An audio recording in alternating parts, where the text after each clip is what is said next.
Jadi Kepo Karir saat ini lagi ada di Jalan Tunjungan. Kita pengen coba nanya-nanya ke orang random yang lagi ada di jalan ini untuk nanya jurusan kuliahnya mereka itu apa atau okupasi pekerjaannya apa, biar kita tanya kira-kira basic apa sih yang harus kita punya ketika memilih suatu jurusan ataupun suatu pekerjaan.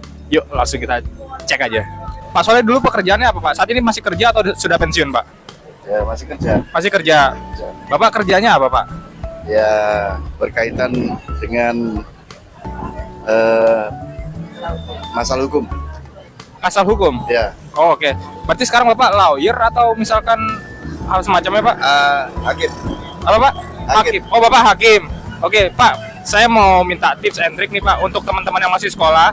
Kalau pengen ambil jurusan hukum atau pengen jadi hakim, sekiranya tuh basic apa sih Pak yang harus mereka punya atau harus mereka pelajari terlebih dahulu? Ya, tentu berkaitan dengan profesinya ya. Dengan profesinya, Itu berkaitan dengan hukum acara, baik pidana maupun hukum acara perdata, kemudian hukum perdata material, hukum pidana material gitu ya Pak ya. Oke Pak. Nah, jadi itu aja sih yang perlu digeluti oleh seorang calon yang bergerak di bidang hukum ya.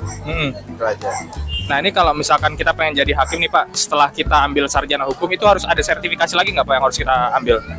Secara ini enggak ada, tapi nanti kan ada tes yang dilakukan, serangkaian tes, baik tes tertulis, kemudian tes wawancara, dan kemudian berkaitan dengan performan dia, apakah dia itu sesuai atau tidak kalau dia itu menjadi sang hakim.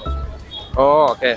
Lalu kompetensi apa Pak? Kira-kira untuk kira-kira nih teman-teman kita yang adik-adik yang masih di SMA Pak atau SMP pengen jadi hakim, apakah mereka harus pandai berbicara atau seenggaknya nggak boleh malas baca buku? Tentu seorang hakim itu kan dituntut selain mengadili suatu perkara berkaitan dengan undang-undang yang sudah tersedia, dia juga dituntut untuk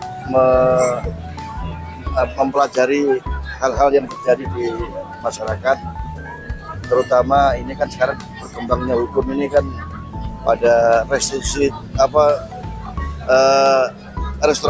justice.